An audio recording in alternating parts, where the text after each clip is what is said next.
What's up, YouTube?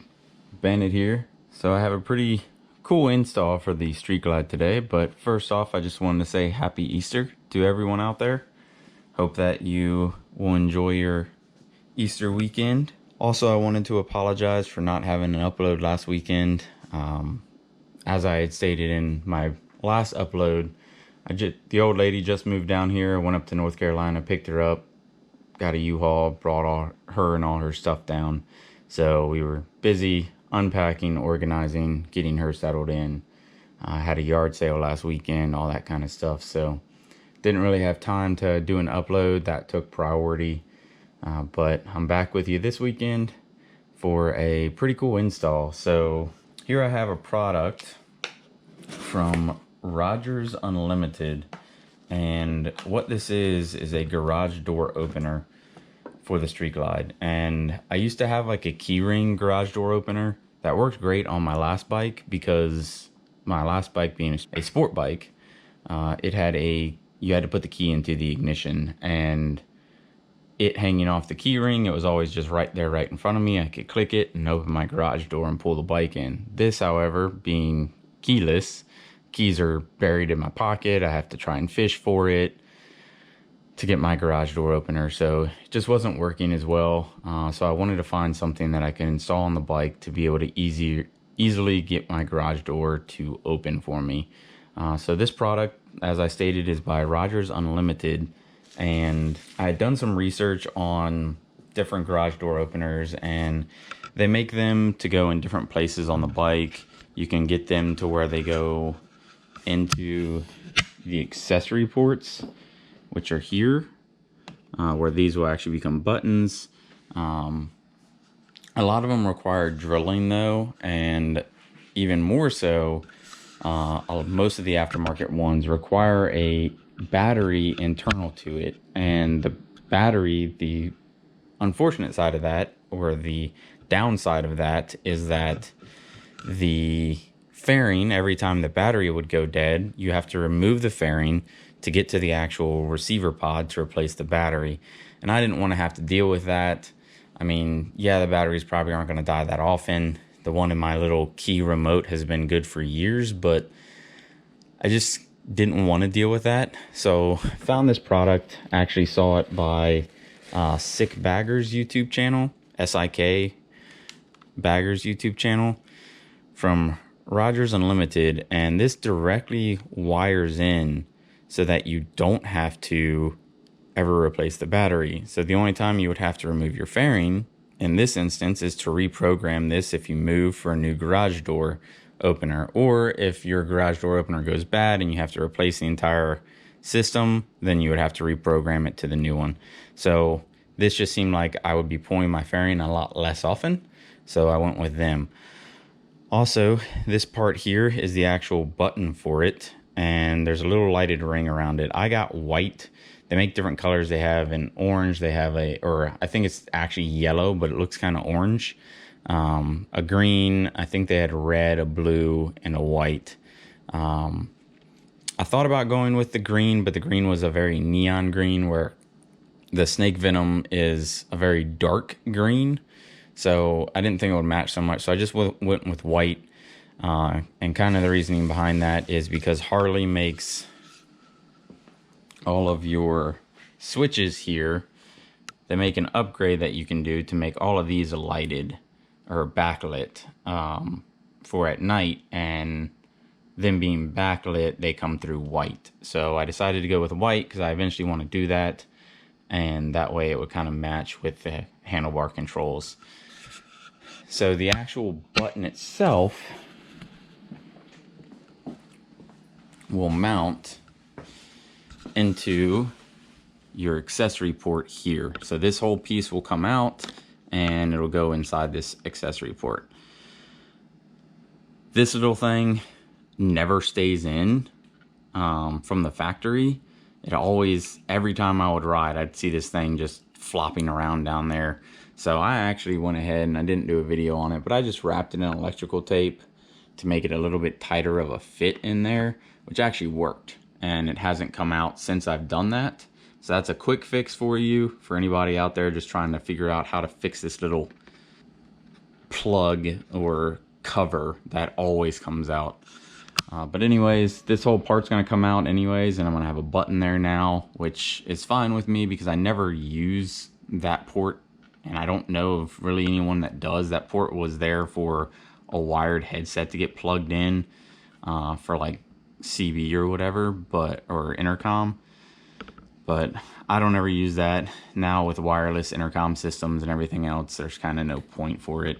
I had considered putting in a micro USB and USB and USB-C port into there, because they make those as well. So that way you can more easily plug in your phone and not have to go inside of this guy to get to that one. But again, I figured this garage door opener was a little bit better of a feature to go into that hole. So Rogers Unlimited is a veteran-owned and operated company. As far as I know, he's one person, and this is the only product that he currently makes. When I initially ordered it, it said 2 weeks, because they're made to order. It said 2 weeks, and then you had to wait 2 weeks before shipping. I ordered this on Monday. I received it yesterday, which was Saturday. So a lot faster than what the website said, which was really cool. Wasn't expecting to be able to do this video for a little while. But anyways, let's go ahead and get into it. So the first thing we're going to do is remove our front fairing. So you'll have 3 bolts across the windshield that you'll have to remove there. And then you'll have 2 bolts, one located right there and one located right there underneath the mirror on each side. So 4 on the back side total. So all of the bolts are going to be T27 Torx.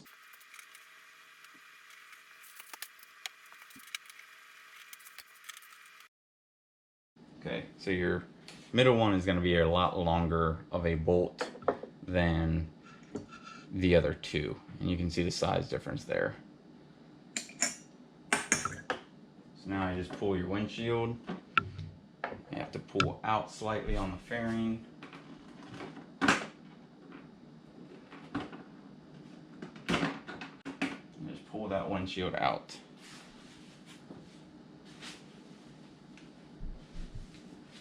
Now that I've got that windshield out, I'm going to take that long bolt and I'm going to put it back in to the front.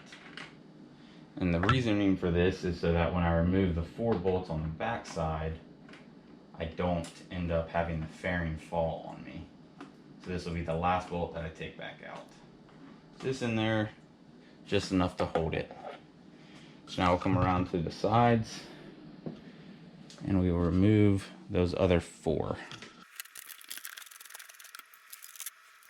Now it might be easier if you turn your handlebars to get that bottom bolt,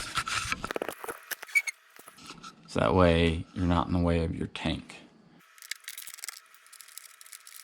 And again, 2 different length bolts. So this long one is the one that's under the mirror, the shorter one is the one that's at the bottom. And then it'll be the same thing on the other side. So I'll turn this handlebar back. So we're gonna have one right there, and then this lower one down here.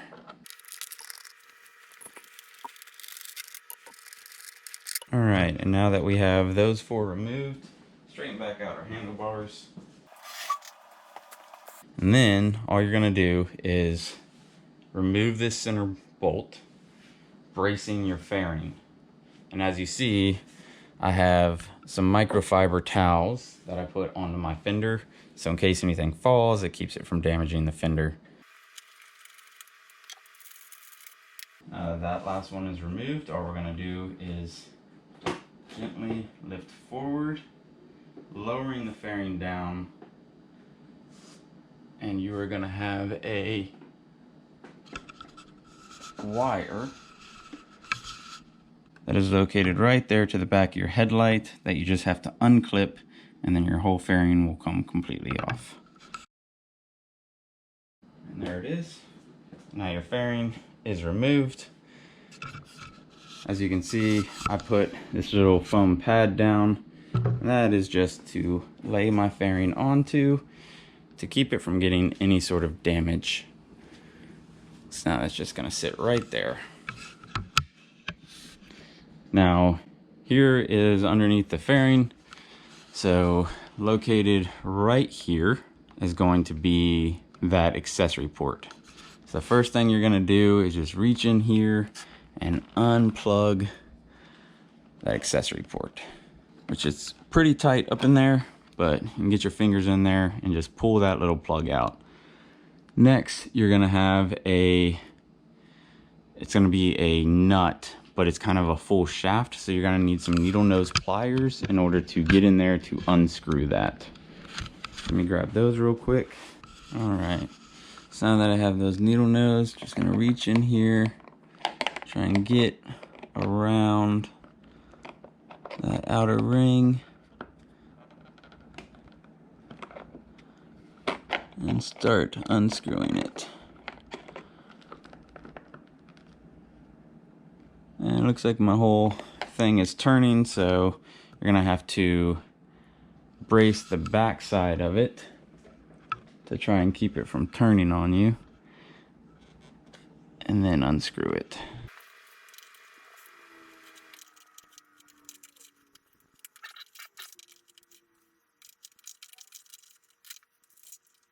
And there you go. That's the little piece that you just have to undo. All you're gonna do is just reach in here and slide that out of the hole. And there it is. So then here is your Rogers Unlimited garage door opener again. So first thing you're gonna do is unplug from the actual button. And then you're gonna have to remove this nut and washer off of the back side. And there you go. So nut and washer removed. Set those to the side. And then this part is going to slide in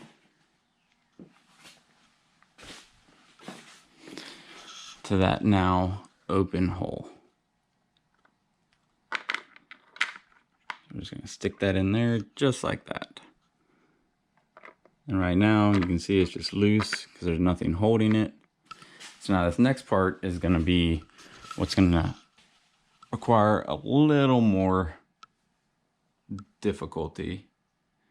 And that's gonna be trying to get this washer and this nut back on in this tight confined speaker box.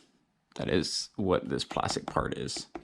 All we're gonna do is I'm gonna reach around to the front side, grab the button, orient it into the center, and I'm gonna try and slide this washer on to where it sets on the threads. Then hopefully that'll stay. I'll take the nut with the needle nose, I'll put it on and start screwing it on. It is a fairly small nut, so just be cautious of trying not to cross thread it.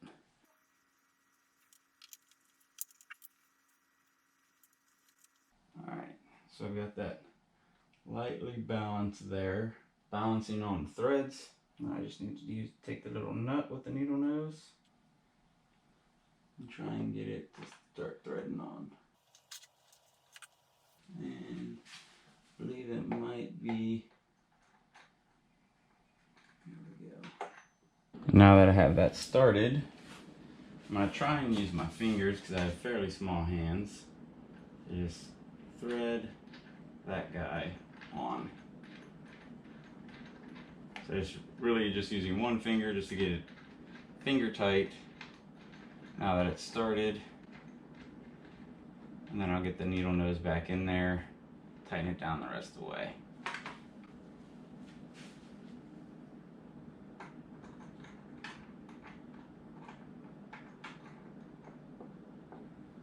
It appears my needle nose are not long enough. So now that I have that nut started, I'm just going to take a deep dish 3/4 socket with an extension, get in there and tighten it down the rest of the way. Make sure that this is positioned exactly where I want it.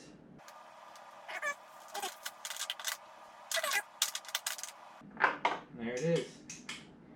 All right, so now that that is installed, we have to take the actual transmitter, which is here. And so as I was stating in the previously, how this, you don't have to replace a battery.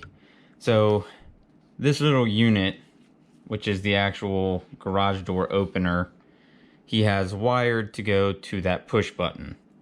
But then these typically have batteries in them. He hardwired to where you plug it in to the bike so it runs off the motorcycle battery, which is a really cool feature. So like I was stating in the past, you don't have to pull the fairing to replace the battery in the clicker every time it dies, which again may not be a big deal for some. They don't die often, but just one less thing to have to worry about. So now I just have to line this up properly, which looks like it's going to be this orientation. Get it plugged in.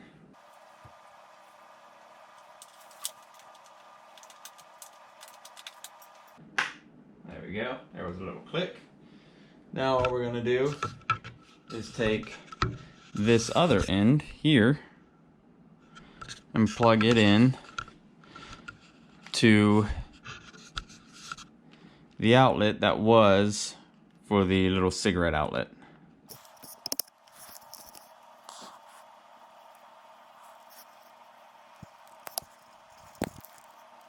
And there she is, plugged in. So now all we have to do is actually program this to my garage door opener. So the only instructions that are sent with this thing are for programming it to the garage door opener. So there aren't actually any installation instructions included. Pop this cover.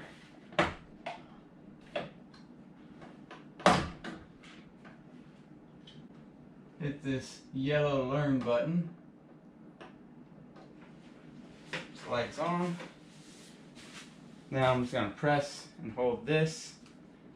Yeah, well, I'm stupid. It would make sense that the bike has to be on accessory so that it's getting power. Alright, so now that the keys are out here, turn this on to accessory. Back over here, press the learn button. Need to get myself into a position that I can see the light. There we go.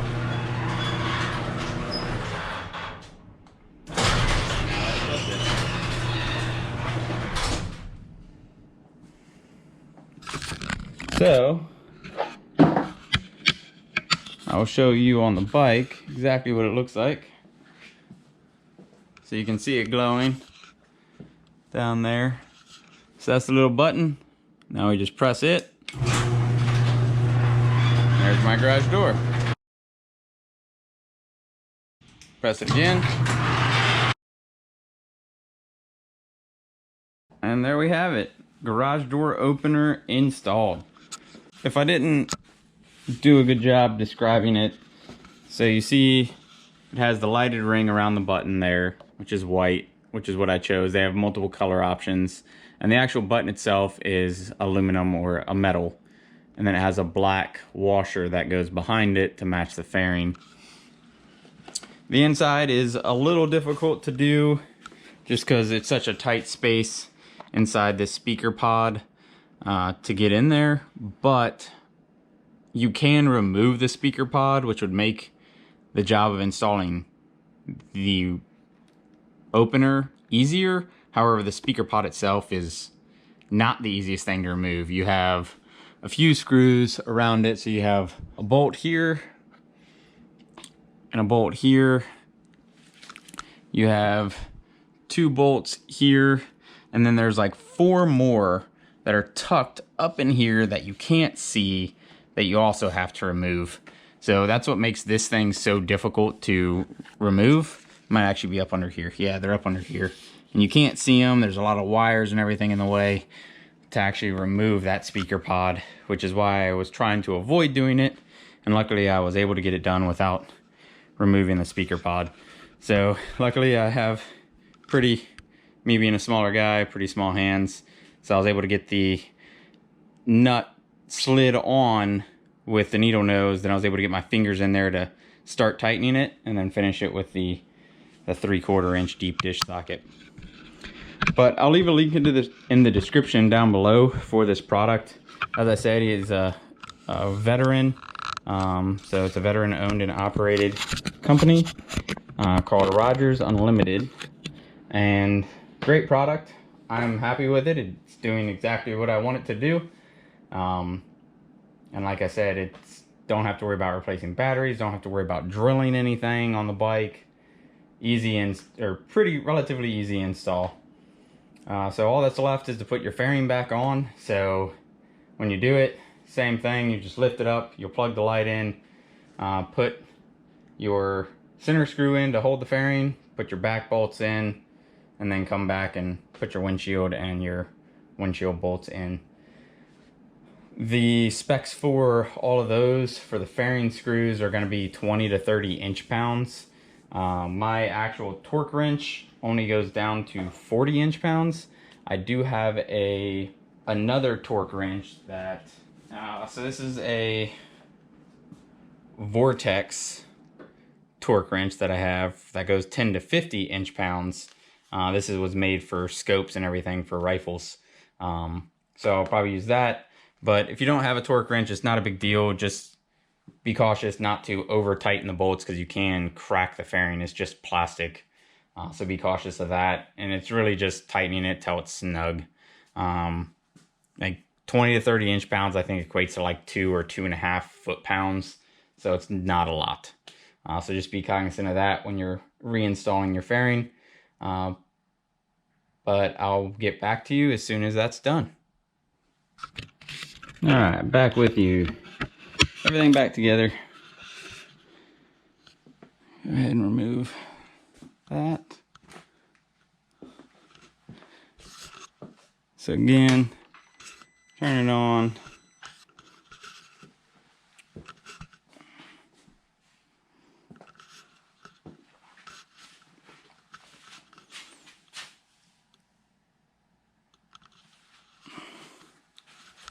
So, as I stated previously, if you got any questions or anything, leave them down in the comment section down below, and I'll be sure to try and answer them to the best of my ability. And that's all I have for this video. As always, stay safe out there, keep the rubber side down, and I'll see you on the road. Bandit out.